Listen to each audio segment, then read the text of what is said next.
The Consciously Curious Show is the place to inspire or satisfy your curiosity. Hi, and welcome to the Consciously Curious Show. I'm Peggy Sue Skipper, and this is a platform for us to talk to people who have had amazing experiences in their life that have literally changed the course or direction of their life. And today I'm just so delighted to be talking to a very good friend of mine, Helen Racz. Welcome, Helen. Oh, thank you, Peg. I'm so delighted to be here and play with you. Well, you know, we sit and talk a lot, but this time we're going to share the information. And I know you have a fascinating story, and I haven't heard the whole thing, so please fill me in. So you mean what woke me up? That's What the woke story you you up? want? What changed your direction? Well, I consistently and always give credit to my child, Sean. Sean is now, I think he's pushing 6'5", my baby boy. Have I met Sean? He's 19, the innovator.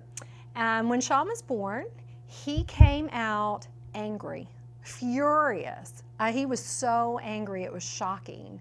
He cried so much after birth, and he was almost 9 pounds, ouch, that the staff on the hospital even commented on it. And so my husband and I take this beautiful baby boy home, and his energy, and he cried so much, and we were like, oh my gosh, are we raising a serial killer or what? And so I started looking. You know, he had this innate anger in him that didn't make any sense. It hadn't been a traumatic pregnancy. He had a beautiful home. And at the same time, he was also, at a very young age, even pre-verbal, empathetic, and you know, would share with you the sunset. He'd point at it and beam. So he was a very unique little being. And I started studying everything I could about anger to try to help him, but there wasn't a lot of good literature. And it was Sean who, witnessing him, that I suddenly believed in reincarnation. But being raised in the Catholic Church, that wasn't even in my mind at all. And witnessing this child, I finally got it. Something went wrong. He was too old in a little body. Oh, wow. And so was that just like an inspiration that came to you, just a knowing that came to you? It was a shocking, unsettling knowing. And then it even got weirder. I would, you know, in working with Sean, just the way he never ever touched a baby toy, ever, not once. He never forgot and actually touched a baby toy.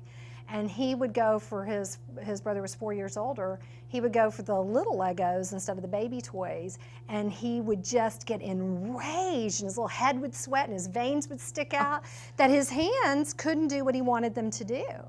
I mean, it was just shocking.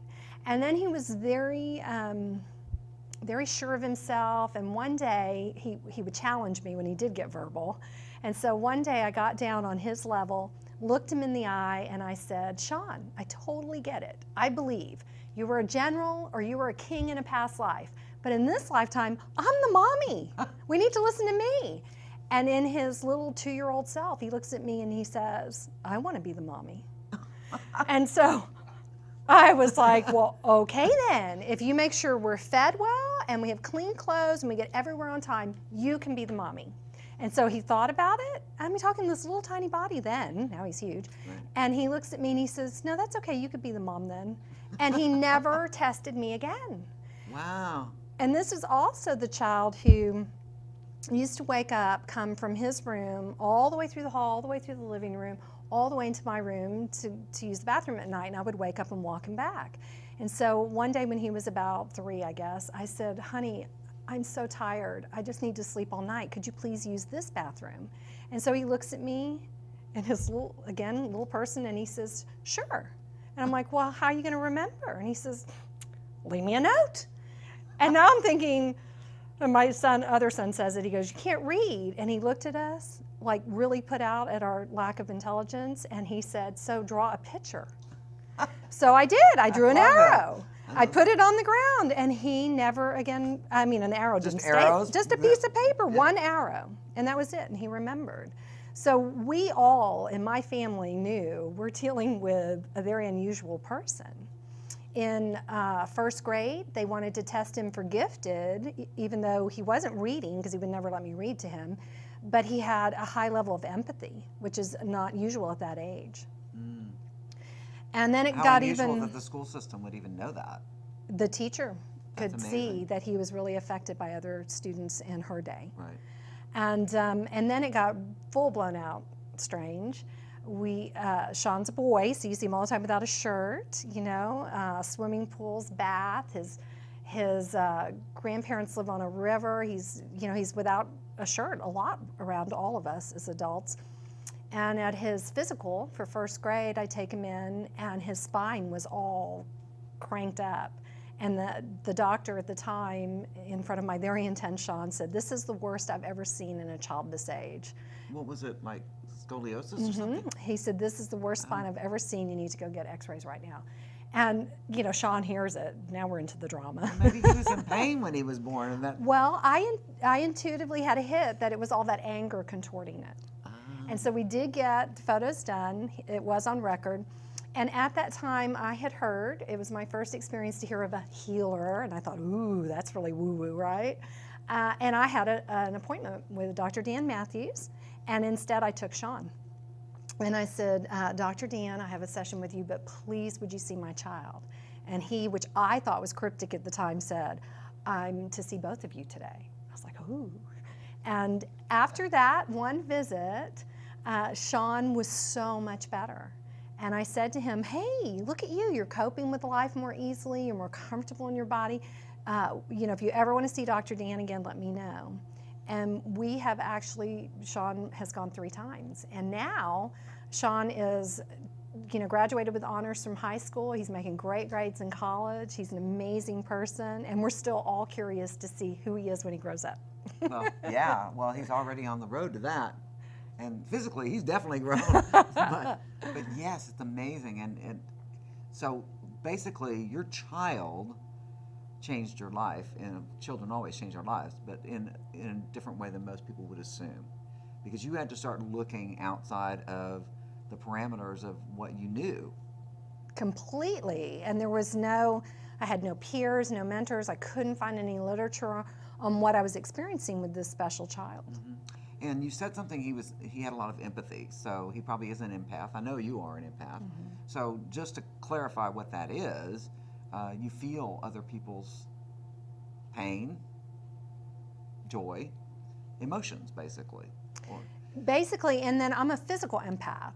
So vibrationally speaking, I get information in my body about other people, say a hurt knee, a back injury, a headache. I can actually perceive those things too. Mm-hmm.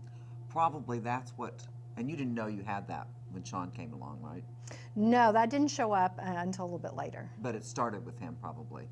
Or That's maybe probably before. Yeah. Maybe I think a lot of us come in very sensitive, and we, for me, I don't have a lot of memories from childhood. I think I just shut down. It was a little overwhelming. Mm-hmm. And I did ask my mom once, I said, speaking of my grandmother, her mother, I said, sometimes I have so much overwhelming sadness that now I'm starting to wonder that it may not be mine. Was Meme, my grandmother, sad when we left England? I think I might have felt that at 4 years old. Mm-hmm. She said, well, if you felt that, it would be really bad. She had a breakdown when we left. And so I think that's about the time I shut it off. Okay, so something's going on here. So that's amazing, and I think it's so important, the Sean story and your story, because I think a lot of the children coming in today are very empathic. I think so. Very energy sensitive. And if their parents don't understand that, then they can't help them. They can't help them adjust to life on this planet. Not everybody's going to go to the lengths that you went to because they just don't understand that they can. Right. I was really blessed to end up with a lot of great teachers and a lot of curiosity about intuition, and then my kids. It's just been a fabulous journey because Sean started from really little in elementary school. If he was stressed over something, I'd say, well, I will send you love and good thoughts. Well, then in his mind, he's like, okay, I'll send them back and you tell me what time you get them. And I'm like, well, honey, you don't really tell time yet. But he says, well, you can tell me if it's before lunch. So then I had to really pay attention.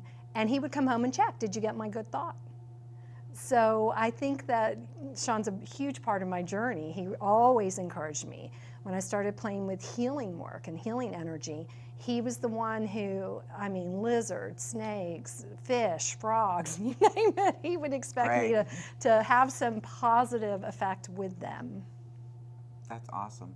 And so that really changed not only your home life, but it really set you on a new path professionally as well. Completely. Because what you do now is very different from what you did before Sean was born. It's like the world that I was living in suddenly got incredibly bigger. And more interesting, I think. And so much more fun and so much more joyous. Yeah. So let me ask you, do you work with other people who have empathic issues? A lot, actually. The kids that I've seen, college kids, elementary kids, junior high, high school, the kids I work with, that's not the biggest part of my business. Usually it's adults. But often these kids are just too wide open. And so a school environment with all those hormones and all those emotions and people and that energy can be really overwhelming. So I do get the privilege of helping some of those kids and those parents understand what's going on and how to pull that field in a little bit. That's really rewarding. And I truly believe that a lot of these kids, and because I do think that kids are coming in more open intuitively, more energetically sensitive. And so I think a lot of them tend to, as they get older and they don't know what to do with this, they don't know how to turn it off or moderate it, that they start self-medicating with drugs and alcohol. Well, that explains a lot. Doesn't it? Yeah. Don't you think that could be possible, though? Absolutely. So how do we let people know? How do we help inform people, parents, that you might want to look at some other alternatives, some other things that might help your child that are outside of normal parameters? And I think that is such a great time about today. For me, I feel that part of my calling is the balance of, even though I play in what most people would consider very woo-woo, natural or supernatural Seems world. natural to me. Yeah. I make it more acceptable. And so my kids, their friends, we can have those conversations, and I'm never, with great intent, fear-based. And I think that's what we need, because our movies, even our movies today about vampires and psychic abilities, about mediums, about poltergeist, ghosts, it's all scary still. And so then you meet somebody like me and my kids who are just having a wonderful time with I have a fabulous husband too, and we're just not scary. So I think that's part of it, is getting more relaxed in it. But I think our kids are getting set up through their video games. I couldn't agree with you more. I mean, that is absolutely, I think, the truth, that they're starting to learn how to live life through video games. Because I think this is a video game that we're in. I really do. It's a good analogy, right? Planet Earth video game. We choose to come here and play this game. So how do we do that most effectively? And we're going to take a break, and we're going to come back and talk some more about that. Okay. Because you're on to my favorite topic. And I love talking to Helen Racz. I'm Peggy Sue Skipper. This is the Consciously Curious Show, and we'll be right back.